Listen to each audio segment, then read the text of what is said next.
इसके पीछे वाले या इसके जो वीडियो में हमने पहली वीडियो में जो देखा इसके संयुक्त परिवार के दोष, हानि या कार्य, आज हम इस वीडियो में देखेंगे संयुक्त परिवार के बदलते प्रतिमान एवं हम ये कह सकते हैं कि संयुक्त परिवार में वर्तमान में आने वाले परिवर्तन।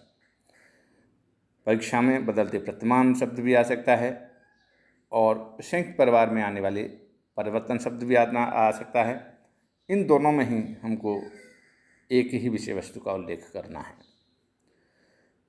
तो जहाँ तक हमें जैसा देखते हैं कि परिवर्तन एक जो प्रकृति का नियम है और इस परिवर्तन से कोई भी वस्तु, कोई भी व्यवस्था, कोई भी समाज, कोई भी रीति रिवाज, कोई और प्रथा परंपराएं, कोई भी अछूती नहीं है।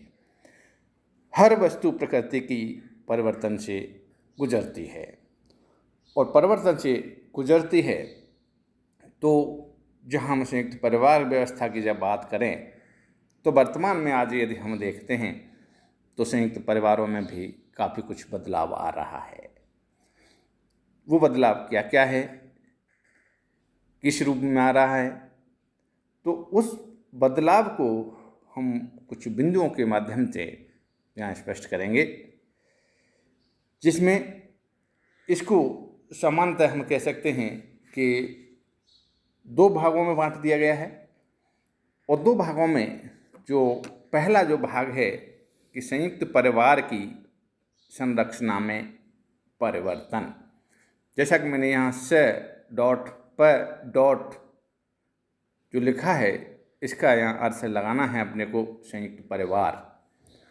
तो संयुक्त परिवार की संरचना में जो परिवर्तन की जहाँ बात आती है तो संयुक्त परिवार की परिवर्तन में भी कुछ फिर आगे बिंदुओं के रूप में यहाँ स्पष्ट किया है, ये करने का प्रयास किया है।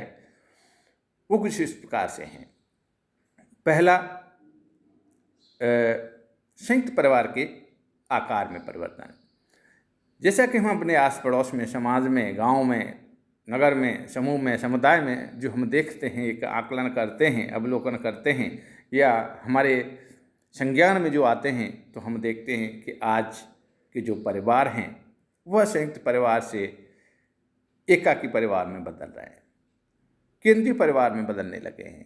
आज हमको जहाँ परिवार जो देखने को मिलते हैं वहाँ केवल पति पत्नी और उनके अविवाहित बच्चे या कहीं कहीं परिवारों में बच्चे, विवाहित बच्चे भी देखने को मिलते हैं। तो यहाँ इस बिंदु के आधार पर हम कह सकते हैं कि संयुक्त परिवार में जहाँ 3 पीढ़ी या 3 पीढ़ियों से अधिक पीढ़ियों के लोग भी एक साथ रहते थे, उनका एक साथ खाना पीना, पूजा, संपत्ति सब कुछ होता था, आज वर्तमान में ऐसे उदाहरण हमको कहीं कहीं देखने को मिलते हैं। कहीं इतने उदाहरण देखने को मिलते हैं कि हम उनको उंगलियों पर गिन सकते हैं। तो कहने का तात्पर्य ये है कि एक संयुक्त परिवार की जब हम संरचना में परिवर्तन की जहाँ बात करते हैं, सामाजिक ढांचे की हम बात करते हैं, तो वहाँ पहला जो परिवर्तन है कि संयुक्त परिवार के आकारों में जो बदलाव आया है, वो जो कहीं विस्तृत परिवार हुआ करते थे, बड़े परिवार हुआ करते थे, 3-4 पीढ़ी के लोग एक साथ रहते थे, उन परिवारों में जो बदलाव आया है वे आज हमें एकाकी परिवार और केंद्रीय परिवारों में देखने को मिलता है। दूसरा, इसमें हम कह सकते हैं कि कर्ता की सत्ता का ह्रास हुआ है। इस रूप में हम ये कह सकते हैं कि संयुक्त परिवार के जो कर्ता हुआ करता था, जो मुखिया हुआ करता था और उसके हाथ में जो उसमें सत्ता हुआ करती थी, वह एक तानाशाही निरंकुश शासन के रूप में वह शासन करता था उस परिवार पर। आज वर्तमान में हम देखते हैं तो उस मुखिया या कर्ता की जो शक्ति है या जो सत्ता थी उसका ह्रास हो गया है। ह्रास यहाँ तात्पर्य है कि सत्ता में कमी आ गई है, सत्ता हम ये कह सकते हैं खत्म हो गई है। आज परिवार में हर व्यक्ति अपनी सत्ता शक्ति रखता है, अपनी इच्छा रखता है और हम कह सकते हैं कि अपना वो महत्व रखता है। तो इस रूप में हम यहाँ देखें तो पहले कर्ता की जो सत्ता शक्ति थी वो बहुत ज़्यादा थी, उसका आदेश ही सर्वोपरि था, सभी सदस्यों को मानना भी सर्वोपरि था। लेकिन आज वर्तमान में जैसे जैसे परिवार छोटे हुए हैं, जैसे जैसे परिवार संयुक्त परिवार से एकाकी परिवार में परिवर्तित हुए हैं, तो वहाँ करता है, मुखिया है, जो भी है, उसकी सत्ता में भी ह्रास हुआ है। आज कोई परिवार का कोई काम जब होता है तो उसमें बैठकर चर्चा की जाती है और चर्चा करने के बाद में सभी सदस्य अपनी राय व्यक्त करते हैं और उसके बाद में किसी निर्णय तक पहुंचा जाता है। तो यहाँ हम ये कह सकते हैं कि संयुक्त परिवार का जो कर्ता की जो सत्ता थी, जो शक्ति थी, उसमें आज हमें ह्रास देखने को मिलता है। तीसरे बिंदु के रूप में हम कह सकते हैं कि स्त्रियों की शक्ति में वृद्धि हुई है।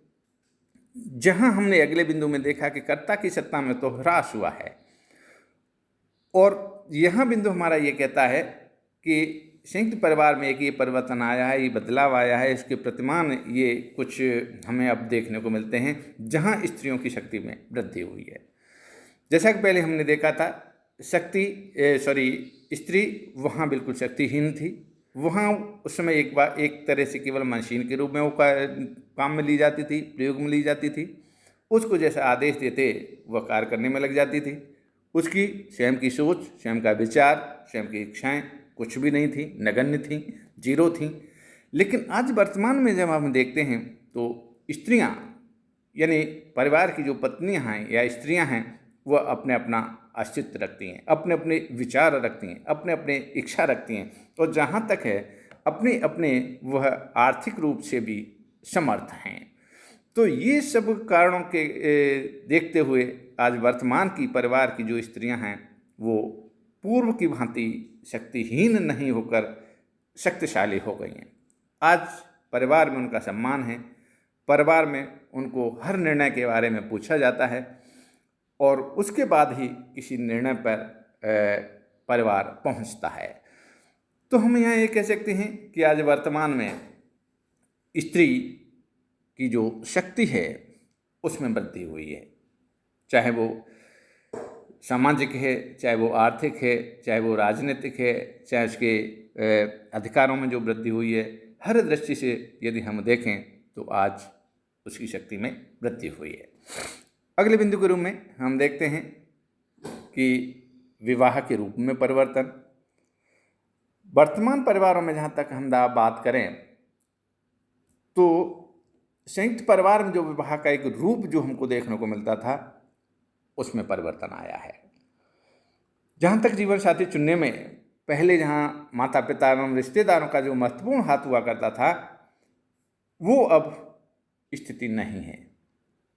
आज वर्तमान में हमें लड़के एवं लड़की स्वयं अपने जीवन साथी का चुनाव करते देखा है। तो जो पहले जो व्यवस्था थी कि लड़के लड़की के माँ बाप ने जिसके साथ में उसका जीवन साथी चुन दिया उसको आजीवन उसके साथ ही रहना है, उसका कोई विरोध नहीं करना है, चाहे वो जीवन साथी उसका उसके अनुरूप है या नहीं है। लेकिन यदि कर्ता ने कह दिया कि हाँ भाई यहाँ विवाह करना है, यहाँ शादी करना है, तो उसकी वहाँ लड़का या लड़के की मना करने की कोई भी संभावना नहीं रहा करती थी। तो वहीं वर्तमान में आज यदि हम जब देखते हैं तो आज के लड़के लड़की जो हैं वह अपने मनपसंद का जीवन साथी का चुनाव करते हैं, अपने अनुरूप या अपने समकक्ष जीवन साथी का चुनाव करते हैं। तो इस रूप में विवाह के रूप में यहाँ आज हमें परिवर्तन देखने को मिलता है। अगले बिंदु के रूप में कि अस्थायित्व, इस रूप में यानी संयुक्त परिवार में जो परिवर्तन आया है वो है कि वर्तमान समय में परिवारों में एक गतिशीलता एवं हम कह सकते हैं कि अस्थायित्व में वृद्धि हुई है। पहले का जो संयुक्त परिवार था वहाँ गतिशीलता न के बराबर थी, अस्थायित्व न के बराबर था। वह केवल वहाँ स्थायित्व हमें देखने को मिलता था, क्योंकि वहाँ कोई परिवार का सदस्य बाहर कोई नौकरी, कोई व्यवसाय आदि के लिए बाहर नहीं जाता था। लेकिन वर्तमान में हम देखते हैं कि संयुक्त परिवारों में टूटन होने लगी है, टूटने लगे हैं, उनमें स्थायित्व की जगह अस्थायित्व आने लगा है। और आज परिवार के इतने जब बड़े सदस्य हो गए, सदस्यों की संख्या बढ़ गई, तो वहाँ सभी की आवश्यकताएं जब पूरा नहीं हो रही हैं तो उस परिवार के सदस्य जो हैं अपने नौकरी के लिए, व्यवसाय के लिए, अपने जीवन यापन के लिए, अपनी इच्छाओं को पूरा करने के लिए वो परिवार से बाहर भी जाने लगे हैं। तो इस रूप में यहाँ एक ये परिवर्तन आया है कि जहाँ पहले संयुक्त परिवारों की जो एक प्रकृति स्थायी तत्व वाली थी, अब वो अस्थायित्व वाली हो गई है। अगले बिंदु के रूप में हम देखते हैं कि संयुक्त परिवार में पारिवारिक संबंधों में भी परिवर्तन आया है। पारिवारिक संबंधों की जहाँ तक बात है तो यहाँ हम देखते हैं कि संयुक्त परिवार के सदस्यों के पारस्परिक जो संबंध हैं वर्तमान में उनमें शिथिलता आई है। घनिष्ठता एवं जो आत्मीयता उस परिवार में जहाँ रहती थी, उसके स्थान पर वर्तमान परिवारों में जो संबंधों में हम देखते हैं कि औपचारिकता आज आ गई है। वहीं पारिवारिक जो नियंत्रण जो मुखिया का हुआ करता था वह भी कमज़ोर हुआ है। पहले पारिवारिक नियंत्रण यानी एक कर्ता के हाथ में जो एक मजबूत स्थिति में होता था, आज वर्तमान में वह नियंत्रण नहीं है, वो कमज़ोर हुआ है। और आज हम ये कह सकते हैं कि आज के जो परिवार हैं एक औपचारिक संगठन मात्र रह गए हैं। ये भी यदि हम कहें तो इसमें कोई अतिशयोक्ति नहीं है। तो कह सकते हैं कि संयुक्त परिवारों के संबंधों में भी आज हमें परिवर्तन देखने को मिलता है। और अगला बिंदु इसमें लास्ट है वो है सामूहिकता के तत्व में भी कमी आई है। संयुक्त परिवार की जहाँ तक हम बात करें तो वहाँ परंपरागत संयुक्त परिवार की जो कह सकते हैं कि एकता बनाए रखने में तो सामूहिक निवास, सामूहिक संपत्ति और सामूहिक पूजा और भोजन के जो महत्वपूर्ण भूमिका निभाई जाती थी, वह वर्तमान परिवारों में हमें देखने को नहीं मिलती है। अब परिवार के सदस्यों के अलग अलग स्थानों पर रहने के कारण, सामूहिक पूजा नहीं होने के कारण, एक रसोई नहीं होने के कारण वहाँ एक सामूहिकता में कमी हमें देखने को मिलती है। अब जो एक सामूहिकता की भावना जो संयुक्त परिवार में हुआ करती थी सभी सदस्यों में, वो सामूहिक भावना का हम ये भी कह सकते हैं कि ह्रास हुआ है। आज वर्तमान में या वर्तमान के परिवारों में व्यक्ति अपने पति पत्नी और अपने बच्चों तक ही सीमित रह गया है। बच्चों तक ही वो देखता है, बच्चों वहीं तक वो अपनी यानी हम कह सकते हैं उसकी भावनाओं का विस्तार है। बाकी दूसरे सदस्यों से उसका भावनात्मक लगाव जो है वो अब कम हो गया है। तो यहाँ हम देखते हैं कि सामूहिकता के तत्व में भी आज परिवारों में कमी देखने को मिल रही है। दूसरे बिंदु के रूप में हम यहाँ देखते हैं कि संयुक्त परिवार के कार्यों में परिवर्तन। पहला जो हमने देखा था, पहला बिंदु हमारा संयुक्त परिवार की संरचना में परिवर्तन वाली बात थी, और दूसरा बिंदु है यहाँ संयुक्त परिवार के कार्यों में परिवर्तन। तो जब कार्यों के परिवर्तन की बात करते हैं तो यहाँ भी कुछ बिंदुओं के आधार पर यहाँ हमने विचार किया है, उनको स्पष्ट करने का प्रयास किया है, जिसमें पहले बिंदु के रूप में है शिक्षा एवं सांस्कृतिक कार्यों में परिवर्तन। इस रूप में यदि इसके परिवर्तन के बारे में हम देखें तो पहले जहाँ संयुक्त परिवार ही अपने सदस्यों को शिक्षा प्रदान करने का जो ये कार्य करते थे, उनका समाजीकरण करने का जो कार्य करते थे, उन्हें प्रथाओं परंपराओं रीति रिवाज धर्म और संस्कृति से जो परिचित कराते थे, आज उसमें परिवर्तन आ गया है। आज हम देखते हैं अब यह कार्य विभिन्न शिक्षण संस्था, सांस्कृतिक संस्थाओं, धार्मिक संस्थाओं ने ले लिया है। तो जहाँ ये संपूर्ण काम पहले संयुक्त परिवारों के हाथ में था और संयुक्त परिवार अपने सदस्यों का संपूर्ण समाजीकरण की प्रक्रिया में महत्वपूर्ण भूमिका निभाया करते थे, आज वह समाजीकरण की जो प्रक्रिया है उसमें परिवार से बाहर जो अनेक अन्य संस्थाएं, उनका महत्वपूर्ण स्थान हो गया है। तो उसके ये हम कह सकते हैं कि संयुक्त परिवार के कार्यों में भी आज हमें परिवर्तन देखने को मिलता है। अगले बिंदु के रूप में हम देखते हैं कि धार्मिक कार्यों में भी परिवर्तन आया है। पहले संयुक्त परिवार में हम देखते थे कि परिवार सदस्यों के लिए एक जैसे धार्मिक कार्य करता था, धार्मिक आयोजन करता था, धार्मिक कभी उत्सव किया करता था, जैसे यज्ञ हवन है, पूजा उपासना, व्रत एवं त्यौहार। ये जब धार्मिक उत्सवों के द्वारा वहाँ धार्मिक आवश्यकताओं की पूर्ति होती थी, किंतु आज हम जहाँ देखते हैं कि धर्म का महत्व जैसे जैसे कम हुआ है, जैसे जैसे धर्म का महत्व घटने लगा है, अब परिवार के धार्मिक कार्यों में भी कमी आई है। आज परिवार का सदस्य अपने यानी जीवन यापन अपनी आवश्यकताओं को पूरा करने में ही लगा रहता है। धर्म का महत्व जैसे जैसे कम हुआ है वैसे वैसे धार्मिक कार्यों में भी परिवर्तन हुआ है। धार्मिक कार्यों में भी उसकी रुचि इतनी नहीं रही है जो संयुक्त परिवारों में पहले हुआ करती थी। आज उनकी आवश्यकताएं इतनी बढ़ गई हैं कि वो आवश्यकताएं पूरी नहीं हो पाती हैं। उन आवश्यकताओं को पूरा करने में ही परिवार का हर सदस्य अपने आप में लगा रहता है या लगा देता है, जिससे धार्मिक कार्यों में जो कह सकते हैं काफ़ी कुछ कमी आई है। तो ये भी एक हम परिवर्तन के रूप में देख सकते हैं। आगे बिंदु में हम देखते हैं कि आर्थिक कार्यों में भी परिवर्तन आया है। संयुक्त परिवार की जहाँ तक हम बात करें, वहाँ उत्पादन एवं जो उपभोग की एक संयुक्त परिवार एक इकाई के रूप में काम करता था, उसमें एक सम विभाजन पाया जाता था। विभिन्न सदस्य अपनी अपनी योग्यता के अनुरूप कार्य करते थे। वहाँ सदस्यों की सभी आर्थिक आवश्यकताओं की भी पूर्ति होती थी। किंतु आज वर्तमान के उन परिवारों की जहाँ बात करें या उन परिवारों में जो बदलाव की जहाँ जब बात करते हैं, तो परिवार उपभोग की एक इकाई मात्र रह गया है। अब सरकारें तथा अन्य संस्थाओं द्वारा हम ये भी कह सकते हैं कि आर्थिक सुरक्षाएं प्रदान की जाने लगी हैं, जिससे संयुक्त परिवार के जो आर्थिक कार्य थे, जैसे हम कह सकते हैं कि आर्थिक बीमा या संकटकालीन बीमा की जहाँ बात करते थे, एक संज्ञा दी जाती थी, एक उपमा दी जाती थी संयुक्त परिवार को। आज यह काम विभिन्न दूसरी एजेंसियों ने ले लिया है, विभिन्न बीमा कंपनियों ने ले लिया है।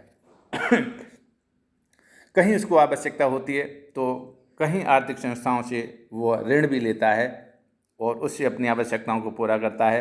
संकटकालीन स्थिति के लिए वह बीमा जो कंपनियां हैं उनकी मदद लेता है, उनसे जुड़ा हुआ है। तो संयुक्त परिवारों की जहाँ तक बात है, आर्थिक कार्यों में आज हमें बहुत कुछ परिवर्तन देखने को मिलता है। और अंत में जहाँ हम देखें परिवर्तनों के बारे में, तो हम कह सकते ये है कि मनोरंजन के कार्यों में भी परिवर्तन आया है। जहाँ पहले संयुक्त परिवार में जो सभी सदस्यों का एक उत्सव के रूप में, जन्मोत्सव के रूप में, नामकरण संस्कार के रूप में या विवाह संस्कार के रूप में एक सदस्यों का जो मनोरंजन हुआ करता था, केवल वही एक मनोरंजन का वहाँ साधन था। उसी के माध्यम से संयुक्त परिवार का हर सदस्य अपने मनोरंजन की पूर्ति करता था। लेकिन आज वर्तमान में जब हम बात करते हैं तो अब बहुत सारे सिनेमा हैं, टेलीविज़न हैं, सोशल मीडिया है, क्लब हैं और अन्य मनोरंजनात्मक जो संस्था हैं। आज हम सोशल मीडिया पर जहाँ तक हम देखते हैं, टीवी देखते हैं, टीवी चैनलों की जहाँ तक बात करते हैं, तो मनोरंजन के आज बहुत सारे ऐसे साधन हैं जहाँ व्यक्ति अपने मनोरंजन की पूर्ति करता है। तो संयुक्त परिवारों में जो एक मनोरंजन का जो कार्य हुआ करता था, उसमें वो आज लगभग हम कह सकते हैं न के बराबर है और व्यक्ति अपने मनोरंजन की पूर्ति कुछ बाहरी संस्थाओं से करने लगा है। तो ये संयुक्त परिवार के कुछ बदलते प्रतिमान हैं। आज इस वीडियो में इतना ही। इसे आगे वाली वीडियो